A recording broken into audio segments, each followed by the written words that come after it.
මදාබර මිතුරු මිත්‍රය ඔබ සැමට ප්‍රීතිමත් සබත් දවසක් ප්‍රාර්ථනා කරනවා.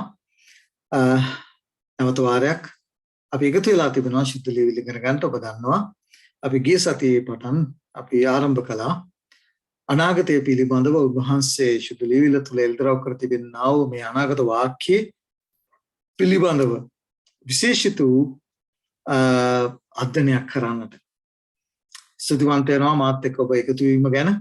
මොකද අවසාන කාලේ ජීවත් වෙන්න ඔබටත් මටත් තිබෙන එකම රැකවරණය එකම ශක්තිය අධිහිල්ල ශක්තිමත්ව පවත්වාගෙන යන්නත් අපි අදහන්නා වූ දේ 100%ක් ශුද්ධ ලියවිලට එකඟයි කියලා තහවුරු කරන්නට මනුෂ්‍යයන් ඉදිරියේ සාක්ෂි දරන්නට උන්වහන්සේ අපිට දී තිබෙනා වූ ආයුධය තමයි බලවත්ම ආයුධය තමයි අනාගත වාක්‍යය. එනිසා උන්වහන්සේ අපිට ඉදිරිය වෙන්න තිබුණ දේවල් සෑම දෙයක්ම ඒ දේවල් වෙන්න කලින් උන්වහන්සේ අපිට ශුද්ධ ලියවිලි තුල එල්තරව කර දී තිබෙනවා. නිසා අපි මේක අනාගත වාක්‍ය දාමයක් හැටියට අපි ඉගෙන ගන්නවා. ඔබට මතක ඇති අපි ගිය සතියේ ඉගෙන ගත්ත අවස්ථානේ විශේෂයෙන් මේ දේශනා මාලාව පුරාම අපි ඉගෙන කතා කරන්නට යන්නේ විරුද්ධ ක්‍රිස්තුස් ගැන. මොකද මේ පිළිබඳව කිතුණු සමාජය තුළ බොහෝ මත තිබෙනවා. ඒ නිසා අපි මේ කවුද මේ විරුද්ධ ක්‍රිස්තුස් කියන කාරණය වෙන කිසිම දෙයකින් නෙවෙයි ශුද්ධ ලියවිල්ල සහ ශුද්ධ ලියවිල්ල ලියා තිබෙනා වූ කාරණා ඉතිහාසයේ කොයි ආකාරයෙන්ද සිද්ධ වෙලා තිබෙන්නේ ඉතිහාසගත කරුණු ශුද්ධ ලියවිල්ල අනාගත වාක්‍යයේ ඉතිහාසගත කරුණුත් එක්ක සංසන්දනය කරලා තමයි අපි විරුද්ධ ක්‍රිස්තුස්ව අන්ත ක්‍රිස්තුස්ව හඳුනා ගන්නට යන්නේ. නිසා මාත් එක්ක රැඳී සිටින්න ශුද්ධ ලියවිල්ලෙන් අපි මේ සියල්ල හඳුනා ගන්නට යනවා, බේරුම් කර ගන්නට යනවා. මට බලයක් ශක්තියක් නැහැ ස්වාමීන් වහන්සේ දෙන දේ ඔබ ඉදිරියේ තවන නිසා උන්වහන්සේටම බාර වෙමු, කැප වෙමු. පළමුව උන්වහන්සේ මට උගන්වන්නට ඕන, දෙවනුව ඒ දේ ඔබ ඉදිරියේ තබන්නටත් ඒ වගේම ඔබට තේරුම් යන විදියට සුද්ධාත්මයන් වහන්සේ ඔබගේ සිත්වලට කතා කරන්නත් අවශ්‍යයි. නිසා අපි සියලු දෙනාම එක සිතින් උන්වහන්සේට බාර වෙමු. අපි කියමු උන්වහන්සේට අපට උගන්වන්නට කියලා. අහසත් පොළොවත් මා පාලනය කරන්නව සබදසි ස්වාමීන් වහන්සේ මම කර දෙපියන ඔබ වහන්සේ සිත කරන ඔබ වහන්සේ අන්තිමේ සිද්ධ වෙන්න තිබෙන කාරණා මුලපටන් ඔබ වහන්සේ අපට එල්තරව කර දී තිබෙනවා. ඔබ වහන්සේ රහසක් හැටියට මේ ශුද්ධ වූ අනාගත වාක්‍ය ශුද්ධ ලියවිලි තුල සගවා තිබෙනවා. ඔබ වහන්සේ ඒ දේ එල්තරව කරන්නේ ජීවිතයෙන් පිපාසයෙන් ආශාවෙන් ඉගෙන ගන්නා ඔබ වහන්සේගේ දුව දරුවන්ට පමණයි. ඒ අයට පමණයි අවසාන කාලයේ යන්නා මේ මහත් වූ මුලා කිරීම වලින් අපිට තියෙන එකම ශක්තිය ඔබ වහන්සේ දී තිබෙන අනාගත වාක්‍ය තුල ශුද්ධෝපයන්නේ අපිට උදව් කරන්න. දැන් අපි ශුද්ධ ලියවිල්ල අපි හදාරන්නට යනවා. ශුද්ධාත්ම බලෙන් මූර්ණවත් කරලා පළමුව මට උගන්වන්න පියරණි. ඔබ වහන්සේ ඉදිරියේ යටහත් පහත් 16ක් හැටියට ඔබ වහන්සේගේ බලය ඉල්ලනවා. ශුද්ධාත්ම බලෙන් මා පූර්ණවත් කරලා පළමුව මට උගන්වමින් කතා කරන්නව දේ පියරණි අසන්නව රමන්නව ආයත තේරුම් යන සලස්සන්ට ශුද්ධාත්මයනි ඔබ වහන්සේ ශුද්ධාත්ම බලෙන් මේ අපි සියලු දෙනාව පූර්ණවත් කරන්න කියලා එළවෙන ඔබ වහන්සේගේ බලවත් හස්තර අපි සියලු දෙනා ජීවිත බාර කරන්නේ කැප කරන්නේ යේසුස් වහන්සේගේ අශිදුතුම ප්‍රේමණීය වූ නාම සාමය. හොඳයි දයාපර සහෝදර සහෝදරිය ගිය සතියේ ඉගෙන ගත්ත දේ සැකෙවින්න ඔබ ඉදිරියේ තබනවා. ඉක්මනින්ම අපි අද බොහෝ දේවල් කතා කරන්න තිබෙනවා. ඒ නිසා ඔබ ඉදිරියේ අපි ගිය සතියේ ඉගෙන ගත්ත දේ ඔබ ඉදිරියේ තබනවා. අපිට මතක ඇති අපි විශේෂයෙන් ඉගෙන ගත්ත උන්වහන්සේ වෙන්ට තිබෙන දේ නැත්තම් අන්තිමයේ මුලපටන් උන්වහන්සේ දන්නන්නා උතරන් වහන්සේ. ඒ නිසා උන්වහන්සේ දේ දන්නනවා විතරක් නෙමෙයි උන්වහන්සේ වග බලාගෙන තිබෙනවා ඒ දන්නපු දේ අන්තිමේ කාලේ සිද්ධ වෙන්න යන නැත්නම් ලෝක ඉතිහාසයේ සිද්ධ වෙන්න පෙර උන්වහන්සේ එතරම් කරා. ඒ විතරක් නෙමෙයි එළදරව් කරපු සියලු දේ ඉස්පිල්ලක් අලපිල්ලක් පාපිල්ලක් නැර සිද්ධ වන පින්ස උන්වහන්සේ සියල්ල ගැන වග බලා ගත්තා. ඒ සියල්ල ඒ කාලේදී අකුරට ගලේ කෙටු ආසේ ඒ ආකාරයෙන් ඉතිහාසයේ කටයුතු ඉතිහාසයේ සුළු සිද්ධ වෙලා තියෙන නිසා ඒ කාරණේ අපි ඉගෙන ගත්තා. ඊළඟට අපි ආවා උන්වහන්සේ කොයි ආකාරයෙන්ද මේ රහස තමන්ගේ අනාගත වක්තවරුන්ට එල්දරව් කර දී තිබෙන ඔබටත් මටත් දැනගන්න පිණිස ඉගෙන ගන්න පිණිස විශේෂයෙන් අපි මේ දේශන මාලාව පුරාම අපි මූලික අධ්‍යයනය යොමු කරන්නේ විශේෂයෙන් අවසාන කාලේ ජීවත් වෙනවා ඇටියට උන්වහන්සේ අපට අනුතුරු වංගල තිබුණා. යෝහාන් තුමා අපට අනුතුරු වංගල තිබුණා. මේ අන්ත ක්‍රිස්තුස් ගැන. ඒ නිසා අපි පැහැදිලිවම මම දන්නවා ක්‍රිස්තියානි සමාජය තුළ තිබෙන අදහස් මේ අන්ත ක්‍රිස්තුස් ගැන. නිසා ශුද්ධ ලියවිලි තුළ අපිට මේ අන්ධකාරයේ අඳුරේ අතපත ගන්න මිනිසුන් වෙන්න අවශ්‍ය නැහැ. ශුද්ධ ලියවිලි තුලින් දැනටම එල්දරව් කර දී තිබෙනවා කවුද අන්තක්‍රිස්තුස් කොයි කාලයේද අන්තක්‍රිස්තුස් නැගිටින්නේ. ඒ වගේ මොන වගේ ක්‍රියාවන්ද ඔහු කරන්නේ කියන කාරණේ අනාගත වාක්‍ය ලියවිල්ල තුල පැහැදිලි ආලෝකයක් දී තිබෙනවා. ඒ ශුද්ධ ලියවිල්ල තුලින් අපි සොයා ගන්නට යනවා මේ කාරණා කවුද මේ අන්තක්‍රිස්තුස් මේ දේ නොදන්නා කමින් ඉතිහාසයේ පුරාම අපිට හම්බෙනවා අන්තක්‍රිස්තුස් හැටියට බොහෝ මනුෂ්‍යයන් හඳුන්ලා දී තිබෙනවා. ඒ කාරණේ අපි ගිය සතිය තුල ඉගෙන ගත්ත අපිට මතක ඇති. ඊළඟට අපි මේ කාරණා ශුද්ධ ලියවිල්ල තුලින් පැහැදිලි කරගනිමු. ඒක කරන්නේත් අපි තාමත් පරිස්සමින් ශුද්ධ ලියවිල්ලේ සාක්ෂීන් එකතු කරගෙන ඊටාම ප්‍රවේශම් සාගතව විනයගරුකව ක්‍රමානුකූලව ඒ වගේම තාර්කිකව අපි මේ ශුද්ධෝසතතාවයන් දේව වචනය තුලින් ඉගෙන ගන්නවා. මේ අන්තක්‍රිස්තුස් හඳුනා ගැනීමේ ක්‍රමවේදේ ආරම්භක ලක්ෂ්‍ය ශුද්ධ ලියවිල්ල තුළ අපිට දානියෙල් 7 වෙනි පරිච්ඡේදය හරිය ලස්සනට දීලා තිබෙනවා. ඒ නිසා අපි මතක තියාගන්න ඕන. ඒ වගේම අපි තේරුම් ගත්ත දෙයක් තමයි මේ අනාගත වාක්‍ය තුළ බොහෝ දේවල් සංකේතාත්මකව දීලා තියෙනවා. මුර්ගයන් හැටියට දීලා තියෙනවා. අපිට පේනවා ඇති දානියෙල් 7 වෙනි පරිච්ඡේදෙට ගියොත් එතන අපිට හම්බෙන්නේ මුර්ගයන් 4 දෙනෙක්, මහා තිරිසනුන් 4 දෙනෙක්. එතකොට අපි මේ කාරණා ශුද්ධ ලියවිල්ල තුළින්ම තිරිසනුන්ගෙන් රෙප්‍රසන්ට් කරන්නේ නැත්නම් තිරිසනුන්ගෙන් නියෝජනය කරන්නේ කුමක්ද කියන කාරණේ ශුද්ධ ලියවිලි බයිබල් පාඨ තුලින්ම අපි තේරුම් ගන්නට අවශ්‍යයි. එහෙම නැතුව මනුෂ්‍ය අර්ථකථන මේවට අවශ්‍ය නැහැ. ශුද්ධ ලියවිල්ලට ඉඩ දෙන්න ඕන ශුද්ධ ලියවිල්ල අර්ථකථනය කරන්න. ඒ නිසා අපි මේ කාරණා අපි තේරුම් ගත්තා. එතකොට අපිට පේනවා ඇති මේ දානියෙල් 7 වෙනි පරිච්ඡේදයේ දානියෙල් ලියනකොට දානියෙල් ඉන්නේ කොයි කාලෙද? බබිලෝනිය අධිරාජ්‍ය කාලේ. එතකොට බබිලෝනිය අධිරාජ්‍ය මේ දර්ශනය දෙනකොට තව අවුරුදු 7ක් තව අවුරුදු 11ක් පාලනය කිරීමට නියමිතව තිබුණා. ඊට පස්සේ දෙවෙනි අධිරාජ්‍යයේ මීද-පර්ෂියන් අධිරාජ්‍යයට නියමිතව තිබුණා. එතකොට මේ කාරණේ අපි දන්නවා දානියෙල්ට දුන්නා වූ මේ අනාගත වාක්‍ය අද දවස දක්වාම උන්වහන්සේගේ දෙවන පැමිණීම දක්වාම දිව යනවා. අපි සෑම සෙනසුරාදාකම හවස දානියෙල්ගේ පොත ඉගෙන ගන්නට පටන් ගන්න තිබෙනවා. විශේෂයෙන් ඒකට පහසුවක් ඉගෙන ගැනීමේ කාරණාවලට පහසුවක් වන පිණිස තමයි මේ දේශන මාලාව හා සමගාමීව ආරම්භ කර තිබෙන්නේ. දැන් අපිට පේනවා දානියෙල් 7 වෙනි පරිච්ඡේදයේ පළවෙනි සහ දෙවෙනි පදයේ උකට කිව්වොත් එතන කියනවා අපි කියනවා එතන ලියලා තියෙන්නේ ආකාශයේ සුළං සතර මහමුහුදට ගැසුවේ කියලා. එතකොට මේක කියවපු ගාම ගොඩක් දෙනෙක් කන්ෆියුස් වෙනවා. නැත්තම් මේක තේරුම් ගන්නට බැරි තත්ත්වයකටපත් වෙනවා. ඒ නිසා අපි මේ සුළං වලින් නියෝජනය කරන්නේ මොනවද? මේ 4 කොනෙන් නියෝජනය කරන්නේ මොකද්ද? මහමුහුදට නියෝජනය. මේ සියලු සංකේත වල අර්ථයන් ශුද්ධ ලියවිල්ල තුල අපිට දී තිබෙනවා. ඒ නිසා ඒ කාරණේ අපි ගිය සතියේ ඉගෙන ගත්තා. කොයි ආකාරයෙන්ද මේ සංකේතයන් දේව වචනය තුල එල්දරව් කර දී තිබෙන්නේ කියන මහමුහුද කියන දේ පැහැදිලිව සියලු ජනතාව බොහෝ ගෝත්‍රයන් භාෂාවන් සෙනග ජනතාවට තමයි මේ මහමුහුද නියෝජනය කරලා තියෙන්නේ. බයිබල් පාඨ ඇතිව බෙදිරේ ගිය සතියේ තිබුවා යසායා 17 වෙනි පරිච්ඡේදයේ 12 වෙනි පදේ. ඔබට මම බයිබල් පාඨ කීපයක් දුන්නා. ඔබට පේනවා ඇති සතර සුලකට සමාන කර තිබෙනවා. කොමක්ද? එන්නා යුද නැත්නම් යුද වාතාවරණයන් පුදුමාකාර ඒ මහා අරගලයන් නැත්නම් මහා ආක්‍රමණයන් අපිට හම්බෙනවා. ඒකට දේව වචනේ බයිබල් පාඨ අපිට දී තිබෙනවා. යෙරමියා 49 වෙනි පරිච්ඡේදයේ 36 සිට 37 දක්වා අපිට පේනවා ඇති නිල් පාටින් මම highlight කරලා තිබෙනවා. යෙරමියා 4 වෙනි පරිච්ඡේදයේ 11 සිට 13 දක්වා උන්වහන්සේගේ රහස. මේක රහසක් ඇතුළත තියලා තිබෙන ශුද්ධ ලියවිල්ල හොත්තට අධ්‍යයනය කරලා බයිබල් පාඨ වලින් මේ සංකේතවල තේරුම ඔබත් මමත් තේරුම් ගන්න පිණිස. එතකොට අපිට වෙනවා සෙකරියාගේ පොතේ 7 වෙනි පරිච්ඡේදය 14 වෙනි පදේ සුළඟකින් විසිරුණා කියලා. ඒ කියන්නේ මහා ඒ යුද සංග්‍රාමයේ වලින් කොයි ආකාරයෙන්ද ඊශ්‍රායල් සෙනගව විසිරුණු ලැබුවේ කියන කාරණේ. ඊළඟට අපි එනවා මම මේ කාරණා ගිය සතියේ කතා කරපු නිසා තමයි ඉක්මනින් යන්නේ. අද දවසේ බොහෝ දේවල් කතා කරන්න තිබෙන නිසා. එතකොට මහා මුර්ගයන් 4 දෙනෙක් ගැන පැහැදිලිව කතා කරනවා. දානියෙල් 7 වෙනි පරිච්ඡේදයේ 3 වෙනි පදේ අපි පැහැදිලිව දකිනවා මේ පරිච්ඡේදයම අපිට මුර්ගයන්ගේ නියෝජනය කරන්නේ කවුද කියන කාරණේ පැහැදිලිවම දානියෙල් 17 අපිට හම්බ වෙනවා. මේ මුර්ගයන් නම් 4 දෙනා නම් රජවරු 4 නැත්නම් රාජ්‍යයන් 4ක් බව පැහැදිලිවම දේව වචනයම අපිට ඒක පැහැදිලි කරලා දෙනවා තේරුම.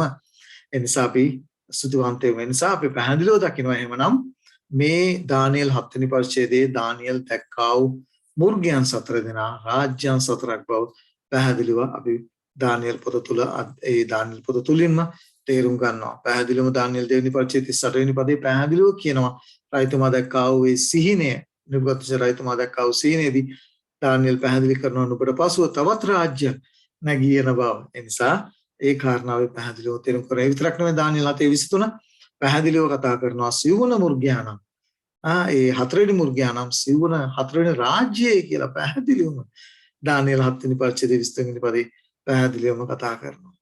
බලන්න උන්වහන්සේ අපිව කොච්චර මේ දේවල් තේරුම් ගන්න පිණිස උන්වහන්සේ මේ දේවල් එක තැනක කියා දෙන දේ තවත් බයිබල් පාඩක එහි අර්ථය විස්තර කර දී තිබෙනවද කියලා අපි උන්වහන්සේට සුතුවන්ත වෙන්න ඕන.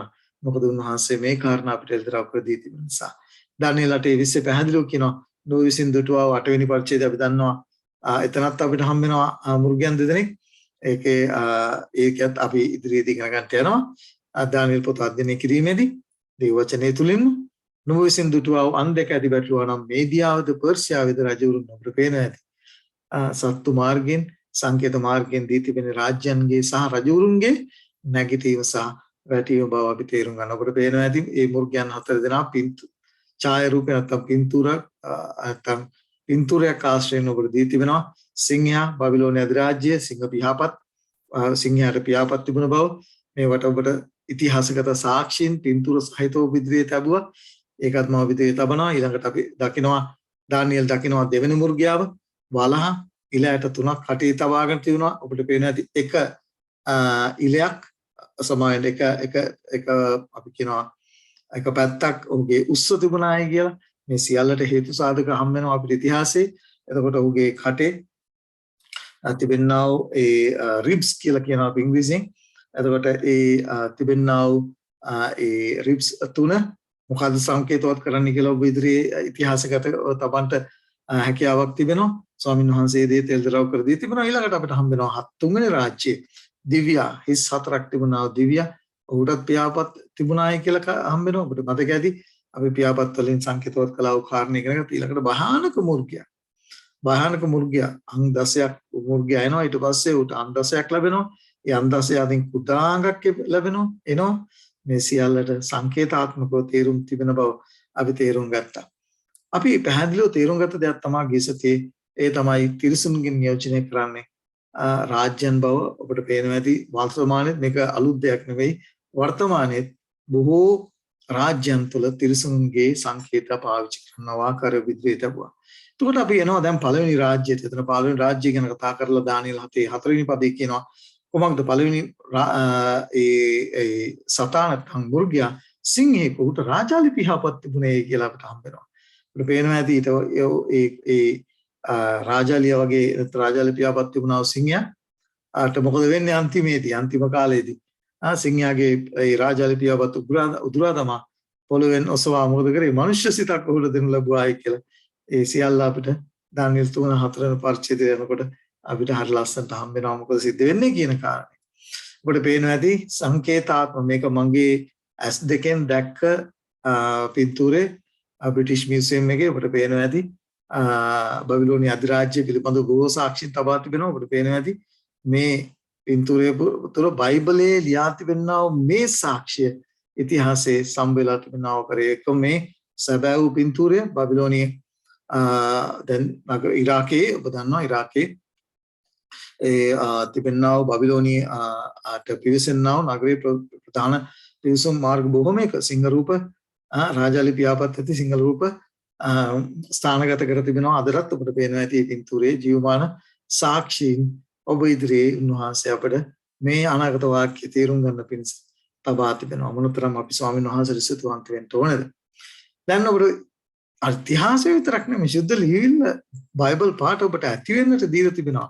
සිංහයාගෙන් නියෝජනය කරන්නේ බබිලෝනිය අධිරාජ්‍ය බව ශුද්ධ ලියවිල්ල තුල සාක්ෂීන් අපිට හම්බ වෙනවා. එරමියා අනාගත වාක්‍ය තුල මේක තමයි තිබෙන පුදුමාකාර බව. මේක තමයි ඔබවත් මාවත් සසල කරවන්නා වූ අධිහිල්ල ශක්තිමත් කරන්නා වූ ආයුධය. අනාගත වාක්‍ය බලන්න සිංහයාට සමාන කරනවා මේ දානියෙල්ට දෙන්න ඉස්සෙල්ලා අවුරුදු ගණනාවකට පෙර යෙරමියාට සිංහයක් කෙන ඇවිල්ලා මොනවද කරන්නේ ಜಾති නාස්ති කරලා සෙනගව නාස්ති කරන බව ඊශ්‍රායල් සෙනගව නාස්ති කරන බව දිවසවර යෙරමියා හරහා දෙවියන් වහන්සේ ඕතෙල්ට සෙනගට එල්දරව් කරනවා බලන්න ඊට පස්සේ කියන දේ යෙරමියා 50:17 නෙබුකද්නෙසර් රජතුමා ඉපදෙන්නත් ඉස්සෙල්ලා නෙබුකද්නෙසර් රජතුමාගේ නමින් දෙවියන් වහන්සේ කතා කරනවා කොහොමද ඒක ඔබට දැනෙනවද අපේ දෙවියන් වහන්සේ මොනතරම් පිළිවිලේ දෙවියන් වහන්සේ කෙනෙක්ද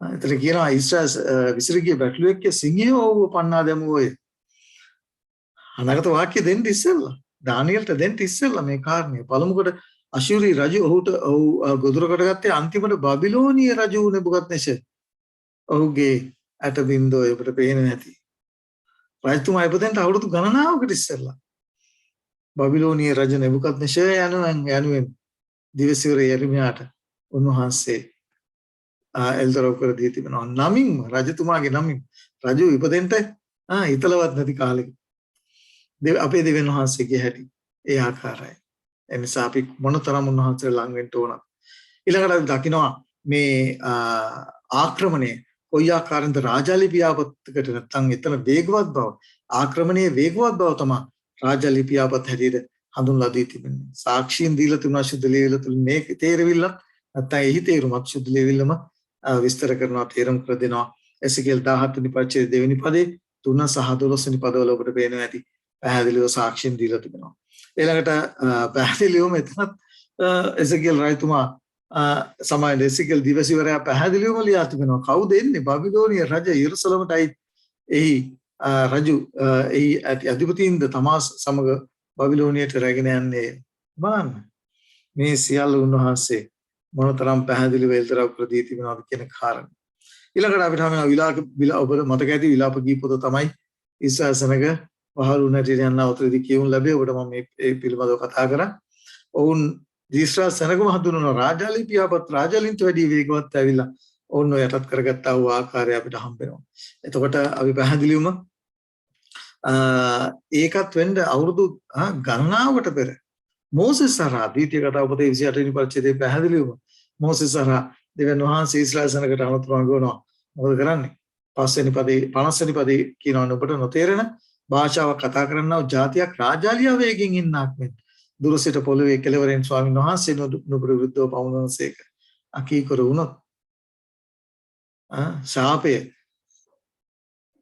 ඔවුන් හිමි කරගන්න බව පැහැදිලිවම සුද්ධ ලේවිල තුල අනාගත වාක්‍ය තුලින් මෝසෙස් හරහා පවා දෙවියන් වහන්සේ එල්දරව් කර දී තියෙන සබට පේනවා ඇති රාජ්‍ය වැටි ගියා රජතුමාව කෙලින් හිටුවා මනුෂ්‍ය සිතක් දුන්නා පියාපත් ආඩම්බරකම් සියල්ල උදුරා තමා සිංහයාගේ හදවත ඉවස කරලා මනුෂ්‍ය හදවතක් දීලා ඔව් පාද දෙකෙන් සිටුව ආකාරය අපිට දානියෙල් පොතේ ඉදිරි ඊළඟ පරිච්ඡේද වලට යනකොට අපිට හම්බ වෙනවා දෙවියන් වහන්සේ පුදුමාකාර දෙවියන් වහන්සේ අපිට මේ සියල්ල එල්තරව් කර දීලා දැන් ඔබගේ අවධානය යොමු කරනවා මේ දේශනයේ දෙවෙනි කොටසට අපි යනවා වලසාව හඳුනා ගන්නට පළවෙනි අධිරාජ්‍ය අපි හඳුනාගත්තා සිංහයාගේ පියාපත් තිබෙන්නා වූ රාජාලී පියාපත් තිබෙන්නා වූ සිංහයාගෙන් පෙන්වුම් කරේ කුමක්ද බබිලෝනි අධිරාජ්‍ය කල්දිවරුන්ගේ දේශය නැත්නම් කල්දිවරු නැත්නම් බබිලෝනිවරු නෙබුකද්නෙසර් රජතුමා සහ ඔහුගේ සේනාව අපිට පේනවා ඇති වලසාගෙන් පෙන්වුම් කරන්නේ මීද පර්ෂියන් අධිරාජ්‍ය අපිට පේනවා ඇති ඒ වලසාගේ එක ඇලයක් කෙලින් වී තිබුණායි කියලා උස්ස තිබුණායි කියලා කියනවා. ඒ තරක්ම ඉලයට තුනක් උගේ කටේ දත් අතරේ තිබුණායි කියලා කියනවා. නැගිට බොහෝ මස් කවයි උට කියන ලද්දේ මෙන්න දෙවෙනි රාජ්‍ය බබිලෝනි අධිරාජ්‍ය යට කළ දෙවෙනි අධිරාජ්‍ය බවට පත් වුණේ කවුද? මීද පර්ෂියන් අධිරාජ්‍ය. ඔබට පේනවා ඇති පුදුමාකාර බලවත් ලෙස ඇවිල්ලා මහා නාස්තියක් කරලා බබිලෝනි අධිරාජ්‍ය යටත් කරගත්තා වූ ආකාරය. ඒ වලසාගේ එක ඇලයක් උස්ස තිබුණා ඔබට මතක ඇති. හේතුව මෙතන දක්වලා නැහැ. නමුත් අපි දකිනවා ඉදිරියේ පරිච්ඡේදවලදී ඒක අපිට හම්බ වෙනවා. ඊළඟට දානියෙල් 8 වෙනි පරිච්ඡේදයේ මේ රාජ්‍යෙම බැටළු අන් දෙකක් සහිත බැටළුවකින් නියෝජනය කරන්නා වූ ආකාරයේ එකක් අනෙකට වඩා උස්ස තිබුණායි කියලා අපිට හඳුන බලන්න. ඔබට මතක ඇති මම ඊට පෙර කිව්වා දෙවියන් වහන්සේගේ ක්‍රමවේදය අනාගත වාක්‍ය දීමේ ක්‍රමවේදය තමයි අපි කියනවා repeat and enlarge නැත්නම් එක දෙයක් සාරාංශ ලෙස දීලා ඊළඟ පරිච්ඡේදවල සවිස්තරාත්මකව උන්වහන්සේ එල්තරව කර දී තිබෙනවා. ස්වාමීන් වහන්සේ අපේ දෙවියන් වහන්සේ පුදුමාකාර තරම් වහන්සේ ඊළඟට අපිට හම්බ වෙනවා මේ අන්දක මේදියන් සහ පරිසවරුන් සමාන පර්ෂියන් වරුන් හැටියට මේදියන් සහ පර්ෂියන් වරුන් හැටියට දානියේල් 8 වෙනි පරිච්ඡේදයේ 20 වෙනි පදේ අපිට හම්බ වෙනවා. එතකොට මෙතනදී අපි දකින දෙයක් තමයි ඉතිහාසයේ පවා මේක සනාථ කරනව ආකාරයේ ලිදියාව යටත් කරගත්තා. තුර්කිය මම මේ ජීවත් වෙන රටේ මේ ලිදියාවේ නැත්තම් තුර්කියෙන් එන්නා වූ සමහර මගේ විශේෂයෙන් ඉගෙන ගන්නට එන්නා වූ ඒ ශිෂ්‍යයන්ගේ නම් ඩාරියුස් කියලා තිබෙනවා, කෝරෙෂ් කියලා තිබෙනවා. ඒ පරණ නම් වලින් තවම හඳුන්වනවා. මම ඒ නම් ඒ අය කියන අවතරේදී මට කෙලින්ම මේ සුද්ධ ලියවිලා තිබෙනවා මේ නම් මතක් වෙනවා. එතකොට ඒක හරි හිතට ජූලිතයක් ගෙනනව දේවල්. මොකද මේ දේවල් උන්වහන්සේ අපිට එල්දරව් කර දී තිබෙනවා සුද්ධ ලියවිලා තුල. එතකොට අපිට පේනවා ඇති කොයි ආකාරයේ මේද පර්ෂියන් අධිරාජ්‍ය ඇවිල්ලා යටත් කරගත්තේ, බබිලෝනිය අධිරාජ්‍ය යටත් කරගත්තා වූ ආකාරයේ වර්ෂ වලින් ඔබ ඉදිරියේ තබා තිබෙනවා. ඒ ඉලෑට නැත්තම් 3ක් කටේ තිබෙනින් පෙන්눔 කරන්නේ ඒ රාජ්‍යයන් 3 රැටත් කරගත්තා වූ ආකාරය තමයි ලිදියාව. ඒ තමයි බබිලෝනිය සහ ඊජිප්තුව කොයි ආකාරයෙන් මේද පර්ෂියන් අධිරාජ්‍ය ඇවිල්ලා යටත් කරගත්තේ. ඊළඟට ඔබට පේනවා ඇති මම ඒකට පින්තූරයක් පවා ඔබට දීලා තිබෙනවා. ඒක තේරුම් ගන්නට මීද පර්ෂියන් අධිරාජ්‍යයේ කාලවකවානුව ඔබට දීලා තිබෙනවා. ඒ වගේම තමයි මීදවරුන්ට වැඩිය පර්ෂියන් වරු බලවත් වුණා. ඒක තමයි එක ඇලයක් ඉහළට ඉස්සලා තිබෙනා ආකාරය. ඊළඟට ඔහුගේ කටේ ඉලයට තුනක් තිබුණායි කියලා කියනවා. ඒකෙන් අදහස් කරේ ඔහු යටත් කරගත්ත ඒ රාජ්‍ය යටත් කරගත්තා වූ රාජ්‍යයන් 3 බබිලෝනිය, ලිදියාව සහ ඊජිප්තුව විතරේ. මිට පෙර ස්ලයිඩ් එකේ ඒ කාරණා තබා විදිහේ තබා තිබෙනවා මැප් එක. මේ සීළු සාක්ෂියන් ඔබට දී තිබෙන්නේ එකක්වත් අල්පනිති තුඩකින්වත් සාවද්‍යයි කියලා ඔප්පු කරන්නට බැරි වෙන ලෙස දෙවියන් වහන්සේ අපට ඉතිහාසගත ඉතිහාසයෙන් මේ සීළු සාක්ෂියන් දී තිබෙනවා. අන්‍ය ජාතිකයන් විසින් මේ සියලු දේවල් සුදුලිවිල්ලේ සත්‍යතාවය තහවුරු කර තිබෙනවා. ඒක තමයි තිබෙන ලොකුම ආශිර්වාදය. දැන් අපි යනවා ඊළඟ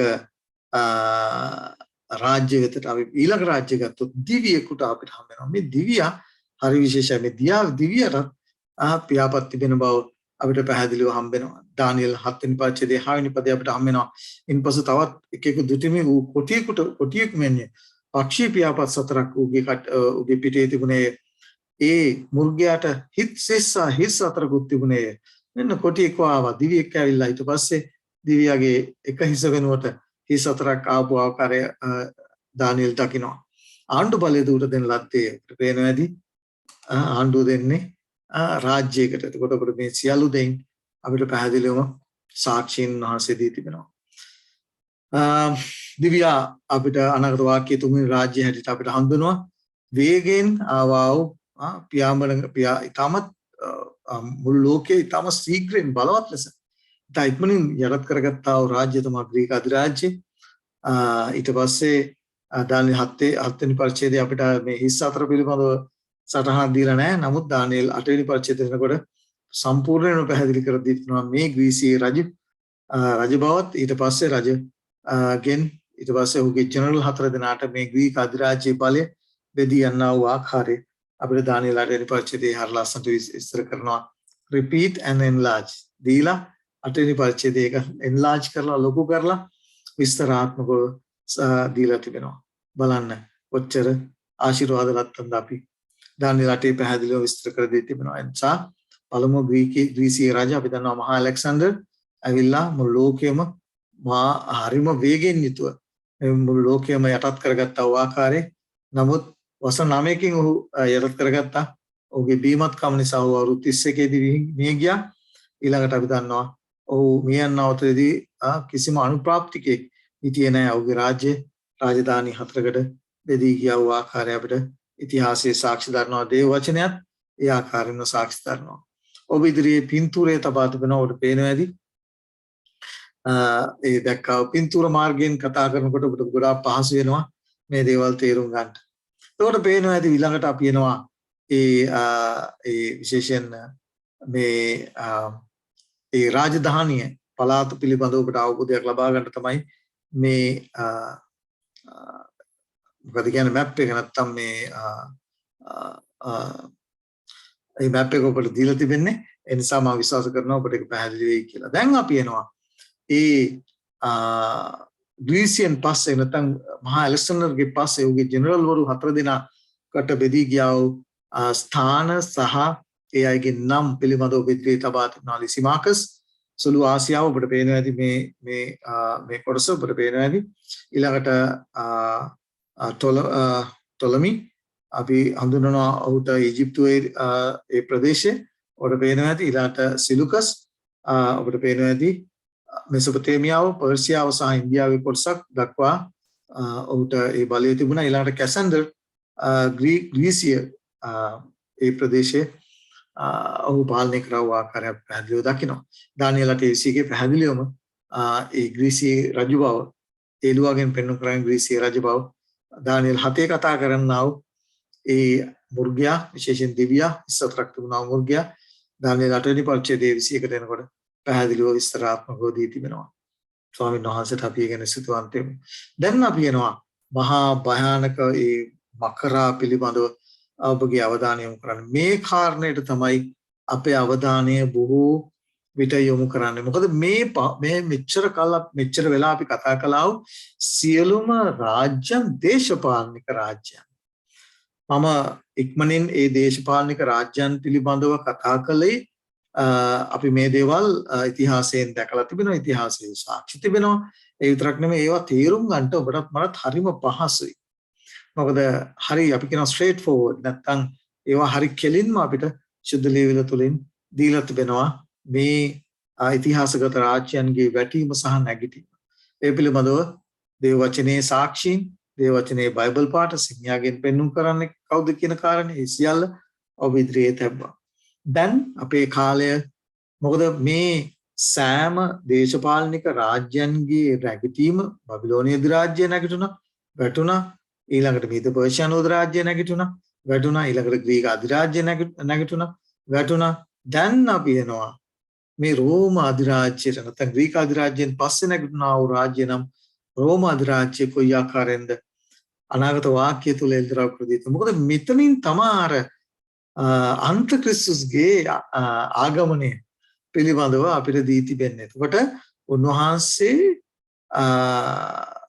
පුදුමාකාර තරන් වහන්සේ හැටියට කිසි කෙනෙකුට මේක වරද්දා නොගන්නා පිණිස පළමුව දේශපාලන රාජ්‍යයන්ගේ නැගිටීම සහ වැටීම පෙන්නලා ඒ දේශපාලන රාජ්‍ය තුලින් ආගමික අධිරාජ්‍ය තන්ත ක්‍රිස්තුස් නැගිටිනා වූ ආකාරය හරි ලස්සනට පැහැදිලි කර දී තිබෙනවා ශුද්ධ ලියවිල. කිසි කෙනෙකුට මේක වරද්ද නොගන්නා පිණිස.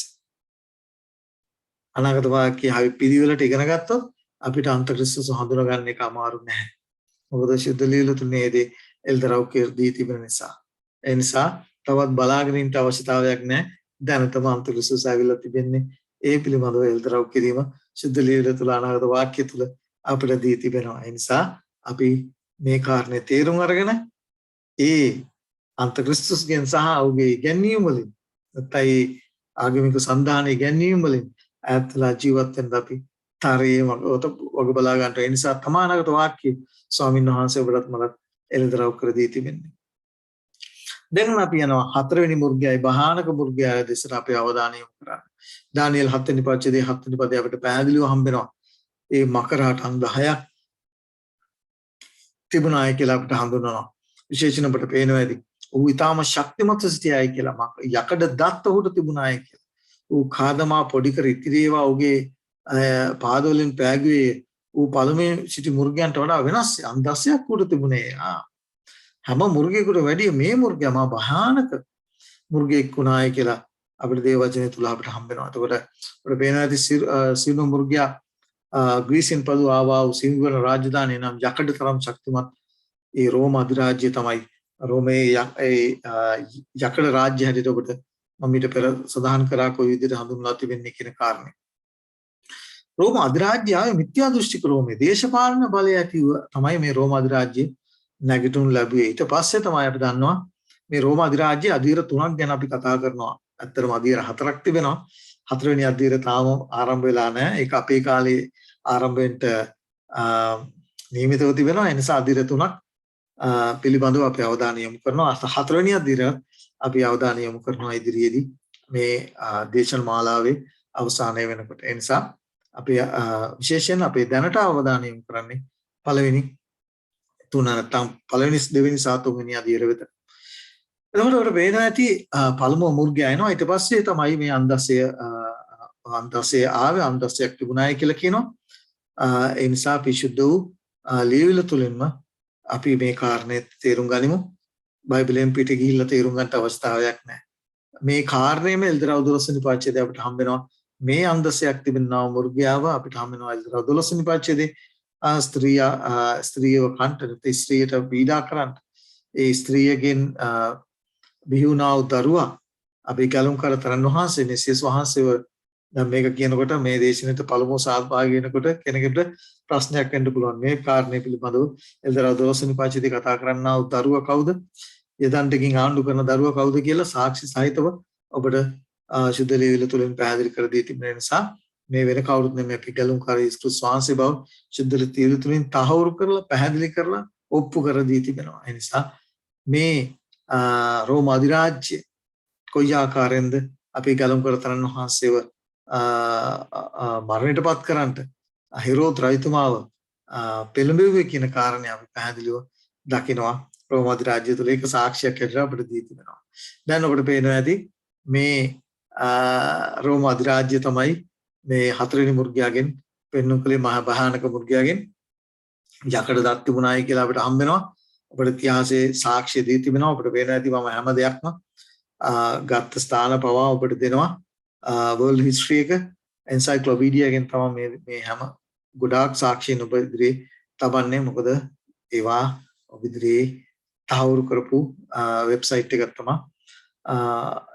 ඊට විතරක් නෙමෙයි තවත් බොහෝ ඉතිහාසගත කරුණු සම්බන්ධ වෙන්නා වූ වෙබ්සයිට්ස් වලින් තමයි මේ කාරණාව ඉදිරියේ අරගෙන සාක්ෂි පිට තබන්නේ. නිසා ඔබට පේනවා ඇති රෝම අධිරාජ්‍ය අනිත් රාජ්‍යවන් වගේ නෙමෙයි ජීවත් වෙන එංගලන්තයේ පවා යටත් කරගෙන හිටියව කාල පරිච්ඡේදයක් තිබුණා. ඔබට පේනවා ඇති. ඒ නිසා මේක එසේ මෙසේ රාජ්‍යයක් නෙමෙයි. දේව වචනේ පැහැදිලි කර තිබෙනා වූ ආකාරයටම තවත් බලවත් සහ භයානක වූ රාජ්‍යයක් බවට පත් වුණා. දේව වචනේ අපිට කියනවා මේ රාජ්‍ය නැගිටලා මොනවද කරන්නේ?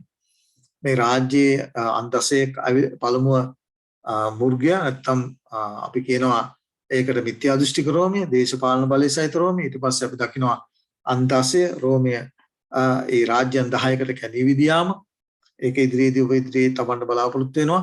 ඒ කොයි ආකාරයෙන් රෝම අධිරාජ්‍යයේ රාජ්‍යයන් මෙලෙච්ච වරුන්ගේ මෙලෙච්ච ගෝත්‍රිකයන්ගේ ආක්‍රමණ නිසා රෝම අධිරාජ්‍යය බිඳී ගිහිල්ලා දැන් තිබෙනා යුරෝපා රටවල් 10කට කැඩී බිඳී ගියා. හැබැයි ඒ 10න් 3ක් උදුරා දමන බව ඒ 10 තුලින් එන්නා කුඩා අංග එල්දරව් දානියෙල් 7 වෙනි පරිච්ඡේදයේ 8 වෙනි පදයේ පැහැදිලිව කියනවා ඒ අංග දෙස බලා සිටියේදී දානියෙල් බලා සිටනකොට ඒ අං අතරින් කුඩා අංගක් හටගත්තායි කියලා. ඒක ඉදිරි මොනවද කරන්නේ? ඒ කුඩා අංග නැගිටලා ඒ පළමු අං වලින් 3ක් නැත්නම් රාජ්‍යයන් 3ක් උදුරා දමනා වූ ආකාරය අපිට සුදුලිවි අනාගත වාක්‍ය තුල ලියා තිබෙනවා. ඒ විතරක් නෙමෙයි කුඩා අංගට මිනිස්සු ඇස් තිබුණායි කියලා. උඩුලුවස කතා කරන මුඛයක් තිබුණායි කියලා. මේවා අපි ලබන සතියේදී විශේෂයෙන් කුඩා අංග ගැන අපි ඉගෙන ගන්නට යනවා. සාක්ෂියත් මේ තමයි අන්තක්‍රිස්තුස් හැටියට දේ වචනේ අපිට හඳුන්වා දී තිබෙනවා. ඔබට පේනවා ඇති ඔබට සාක්ෂි දී තිබෙනවා මේ කුඩා අංග ඇවිල්ලා නැත්තම් පාප බලය සහිත රෝමයේ ඇවිල්ලා ඒ බලාධිකාරී කොයි ආකාරයෙන්ද මේක අපි කතා කරන්නේ ඒ සන්ධානයකට මිසක් පුද්ගලයෙකුට නෙමෙයි. ඒක පැහැදිලිව තේරුම් ගන්න ඕන එක සුදු ලියවිල්ල තුලින් පවා දවසේදී ඔබ ඉදිරියේ ඔප්පු කර තබන්න බලාපොරොත්තු වෙන නිසා මේ බලාධිකාරී ඇවිල්ලා ඔවුන්ට අවනත නොවුනා වූ රාජ්‍යයන් 3ක් හෙරුලායි වැන්ඩල්ස් ඔස්ට්‍රොගොත් කියනා වූ රාජ්‍යයන් 3 කොයි ආකාරයෙන්ද රූටඩ් නැත්නම් අප්රූටඩ් කියලා කියනවා ඉංග්‍රීසියෙන් මේක ගලවලා නැත්නම් මේ රාජ්‍යයන් තුන නැති කරලා දැම්මා වූ ආකාරයේ ගුල්ලලා දැම්මා වූ ආකාරයේ අපිට ඉතිහාසය තුළ දකින්න ලැබෙනවා. එතකොට මේ කාරණේ ඔබට පේනවා ඇති කුඩාංග ගැන මම ලබන සතියේ දේශනෙන් කතා කරනවා. මේ කුඩාංග විශේෂයි. මම ඒකයි කිව්වේ අපි වැඩි කාලයක් යොමු කරන්නේ රෝම අධිරාජ්‍යයට. පළමුව මිත්‍යාදෘෂ්ටික රෝමේ, ඊළඟට ඒ රටවල් 10කට කැඩී ගියා වූ රෝමේ, සහ ඊළඟට ඒ රටවල් 10 අතරින් පෙරණක් ගාව කුඩාංග පාප බලයේ සහිත රෝමේ ක්‍රියාකාරීත්වය ඔබට පේන ඇති කාරණා කීපයක් දානියෙල් 7 වෙනි පරිච්ඡේදයට අදාළව මේ කුඩාංග නැගිටින්නේ කොහෙන්ද? ඒ 4 වෙනි මුර්ගයාගෙන්. ඒ විතරක් නෙමෙයි 4 වෙනි මුර්ගයා ඒ අංග 10 නැත්තම් ඒ රෝම අධිරාජ්‍ය දේශපාලනික නැත්තම් බලාධිකාරිය නැත්තම් මිත්‍යාදෘෂ්ටික රෝමේ රාජ්‍යයන් 10කට කැඩී ගියාට පස්සේ තමයි මේ කුඩාංග ඇති වෙන බව දානියෙල් 7:8 පැහැදිලි කරලා දෙන්නේ. ඒ වගේම ඒ රාජ්‍යයන් 10 කැඩී ගියාට පස්සේ තමයි කුඩාංග නැගිටීම පෙන්වු කරන්නේ. හැබැයි අනිත් අංග වලට වැඩිය මේ අංග වෙනස් වෙයි කියලා කියනවා. ඒකට හේතුව අපි සුද්ධ ලියවිල තුලින්ම පැහැදිලිව කතා කරනවා. මොකද ඒකට හේතුව ඇවිල්ලා ඒ කුඩාංගට මේ ලෝකයේ බලය වගේම මෙච්චර කාලයක් මේ සෑම රාජ්‍යයක්ම ඔවුන්ගේ අවධානය තිබුණේ මේ ලෝකයේ රාජ්‍යයන්ව කොහොමද පාලනය කරන්න නැත්නම් කඩාදිව දමන්නේ යටත් කරගන්නේ පහර දෙන්නේ මේ ලෝකයේ පිළිබඳව කාරණා තමයි මෙච්චර කල් ආවව නැගිට්ටව රාජ්‍යයන්ගේ මානසික තිබුණා. හැබැයි මේ කුඩාංග මේ ලෝකයේ රාජ්‍යයන් විතරක් නෙමෙයි ඒ ලෝකේ නැත්නම් ස්වර්ගයට අතේ සෙව්වා. ඔබට පේනවා ඇති. පළමුව රාජ්‍යයන් තුනක් ඔහුට අවර්තන වුණා වූ රාජ්‍යයන් තුනක් ගලවලා දානවා. දානියෙල් 7:25 ගියොත් මොකද වෙන්නේ? මේ ලෝකයේ ගැන කාරණා නෙමෙයි. ස්වර්ගයට අතේ සෙව්වා ඇඟිලි දික් කෙරුවා. දෙවියන් වහන්සේට විරුද්ධව most high කියලා කියනවා. දෙවියන් වහන්සේ සර්පරක්‍රම දෙවියන් වහන්සේට විරුද්ධව මහා අපහාස කරන කතා කරන මුඛයක් ඔහුට තිබුණායි කියලා. දේව අපහාසය මොකක්ද කියලා අපි ඉදිරියේදී ලබන සතියේ දේශනාව තුළින් ඉගෙන ගන්නට යනවා. ඒ නිසා දෙවියන් වහන්සේට විතරක් නෙමෙයි දෙවියන් වහන්සේගේ ශුද්ධවන්තයන්ට උන්වහන්සේගේ ශුද්ධාන්තයට පීඩා කරා වූ ආකාරය අපිට හම්බෙලා විතරක් නෙමෙයි උන්වහන්සේගේ ඇඟිල්ලෙන් ලියලද්දා වූ ඒ ව්‍යවස්ථා උන්වහන්සේගේ දසාඥා පනත කාලයේ ව්‍යවස්ථා වෙනස් කරව ආකාර වෙනස් කරන්ට යන බව දානියෙල් 7:25 සඳහන් කරන ආකාරයෙන්ම මේ කුඩාංග මේ අනාගත වාක්‍ය ඉෂ්ට කළා වූ ආකාරය අපි ලබන සතියේ දේශනේ ඉගෙන ගන්නට යනවා. අන්ත ක්‍රිස්තුස් කවුද? ක්‍රිස්තුස් නොවන නැත්නම් ක්‍රිස්තුස් වහන්සේගේ ස්ථානය ගන්නට උත්සාහ කරන කෙනා කවුද? උන්වහන්සේ හඳුන්වා දුන්නා වූ සුද්ධ සත්‍යතාවයට පටහැනිව උන්වහන්සේ අපිට බෞතිස්මය හඳුන්වා දුන්නා. ඒ බෞතිස්මයට හාත්පසින්ම වෙනස් වූ ව්‍යාජ බෞතිස්මය මේ අන්තක්‍රිස්තුස් විසින් හඳුන්වා දී තිබෙනවා. ඒ විතරක් නෙමෙයි උන්වහන්සේ අපිට පියන් වහන්සේගේ පුත්‍රන් වහන්සේගේ ශුද්ධාත්මන් වහන්සේගේ ක්‍රියාකාරීත්වය පිළිබඳව අපිට පැහැදිලි ආලෝකයක් දී තිබෙනවා. ඊට අමතරව ඔහු වෙනවත් බලවේග තුනක් හඳුන්වා දී තිබෙනවා.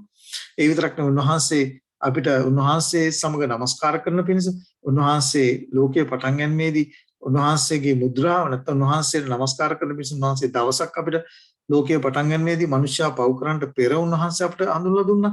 ඒ වෙනුවට ව්‍යාජ සපත අන්තක්‍රිස්තුස් හඳුන්වා දී තිබුණා. අන්තක්‍රිස්තුස් විරුද්ධ ක්‍රිස්තුස් වහන්සේ දුන්නු දෙයට විරුද්ධ දේ මේ ලෝකයේ ක්‍රිස්තියානි සමාජයට හඳුන්වා දුන්නු කෙනා තමයි විරුද්ධ ක්‍රිස්තුස් හැටියට දේව වචනේ හඳුන්වන අර්ථකථනය කරලා තිබෙන්නේ පැහැදිලි කර දී තිබෙනවා. ඔබට මම මේ ටිකයි කිව්වේ. උන්වහන්සේ දී තිබෙනවා මේ සුද්ධ සත්‍යතාවයට පටහැනිව ආදේශකයන් හැටියට ව්‍යාජ දේ හැටියට බොහෝ දේවල් මම ඉදිරියේ දේශනේදී තමන්ට බලාපොරොත්තු වෙනවා. උන්වහන්සේ දී තිබෙනා වූ සුද්ධ උතුම් වූ සුද්ධ වූ දේට විරුද්ධව මොනතරම් දේවල් ඔහු හඳුන්වා දෙනවා. උත්තම පූජක මෙහි උන්වහන්සේ අපේ උත්තම පූජකයා. උත්තම පූජකයා වෙනුවට පූජකවරු තවමත් පත් කරලා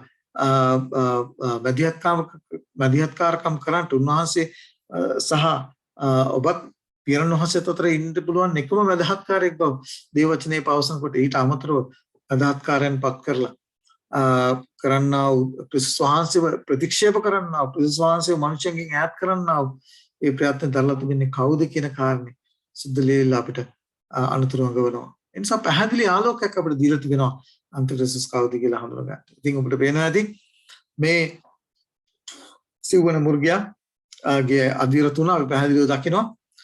මකර නැත්තම් මේ මහා බලවත් ඒ මහා බලවත් මුර්ගයා ඊළඟට මේ මුර්ගයාගේ පැන්නගින්න වන්දාස්සේ ඊළඟට කුඩාංග මෙන්න අධීර තුන ඔබ ඉදිරියේ පැහැදිලිව සඳහන් කරන විශේෂණ ඔබ ඉදිරියේ තියන් කතා කරන්න ඕන මේක ඇදහිල්ල අත්හල පද්ධතියක් නැත්නම් ඇදහිල්ල අත්හල සභාවක් පුද්ගලයෙක් නොවේ කණ්ඩායමක් නැත්නම් බලවේගයක් නැත්නම් අපි කියනවා සභාවක් කියලා කිව්වොත් ඔබට තේරෙනවා එනිසා අපි මේ කාරණේ තා පැහැදිලිව ලබන සතියේ ආදේශනයේදී මේ කුඩා හඳුනා ගන්නට අවශ්‍ය කරන සියල්ල ඒ සාක්ෂීන් ඔබ ඉදිරියේ තවන්ට බලාපොරොත්තු වෙන නිසා ඊට වැදගත් වෙනවා මේ අංග නැත්නම් මේ කුඩා අංග පිළිබඳව චුදලිවිලි අනාගත වාක්‍ය තුළ බොහෝ ආකාරයෙන් ඒ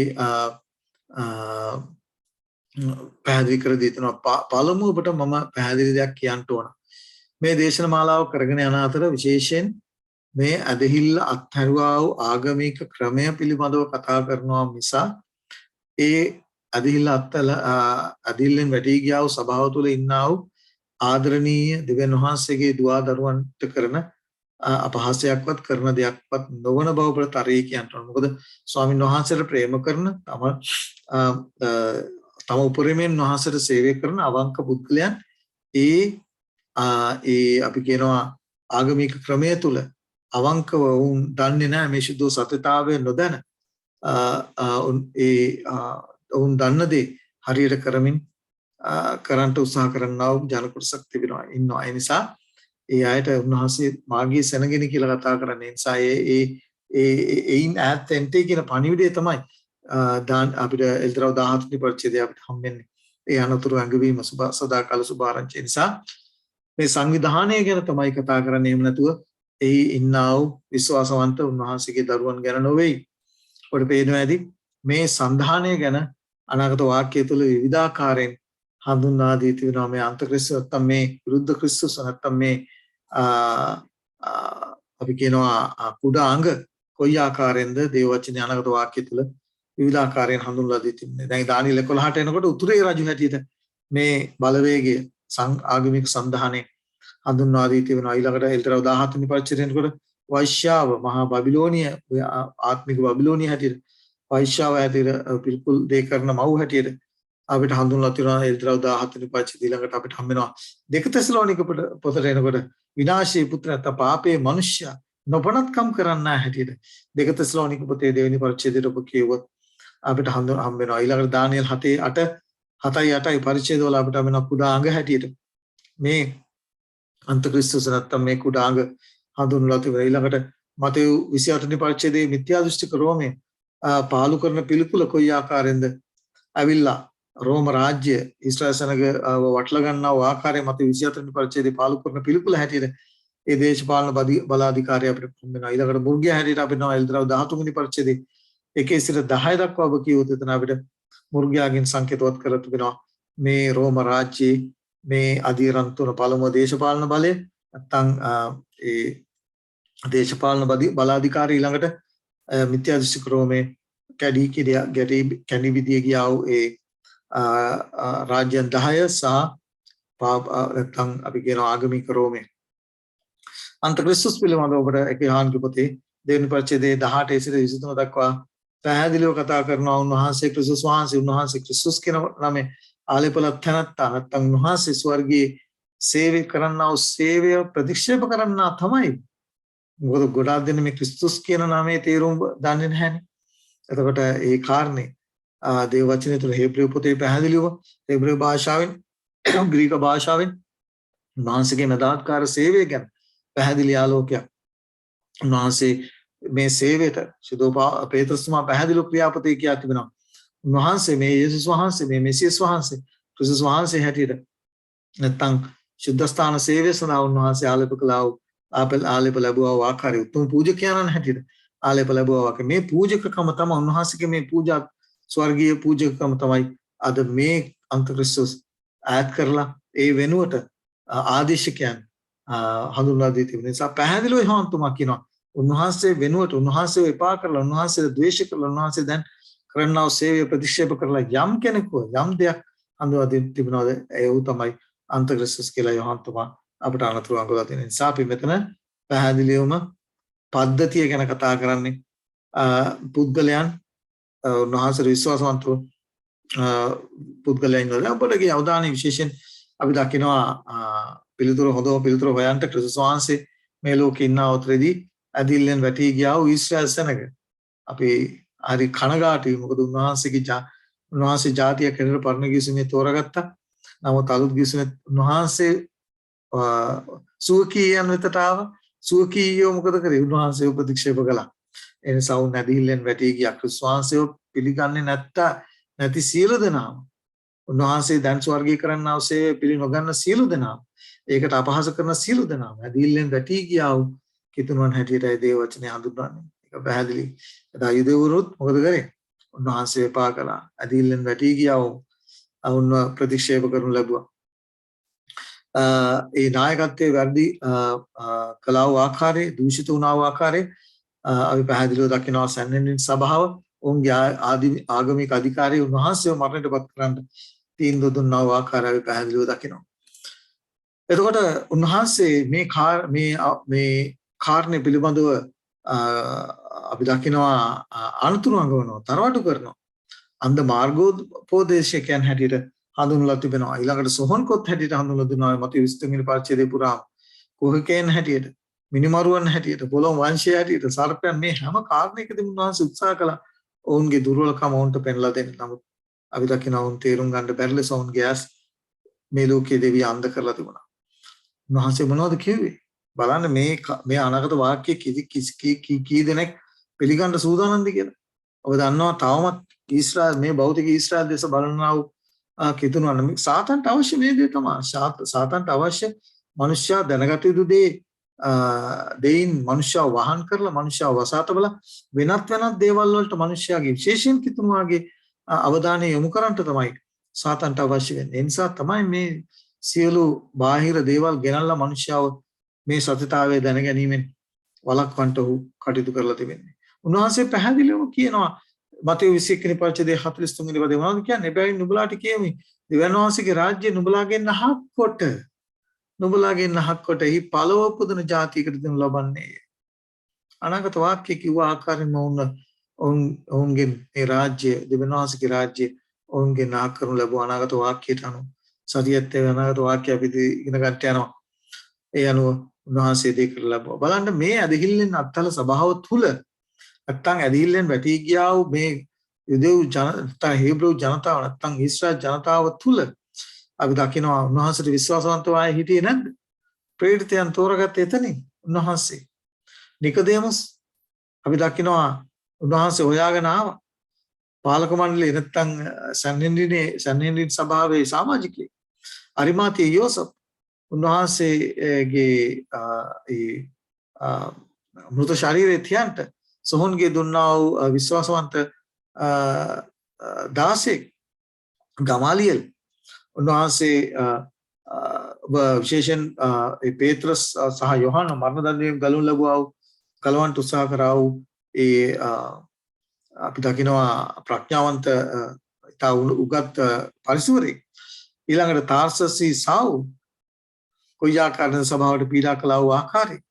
ඊළඟට පෙන්තකොස්ත දිනේදී බෞතිස්මය ලැබුවා වූ 3000 මිනිසයන් යුදෙව්වරු මේ අය සෙනග තුල ඒ ඇදහිල්ලෙන් වැටී ගියා වූ සභාව තුල ඇදහිල්ලෙන් වැටී ගියා වූ යුදෙව් සෙනග තුල හිටියා වූ අයවලුන් බව අපි පැහැදිලිව දකිනවා. ඊළඟට අපි දකිනවා මේ කාරණේදී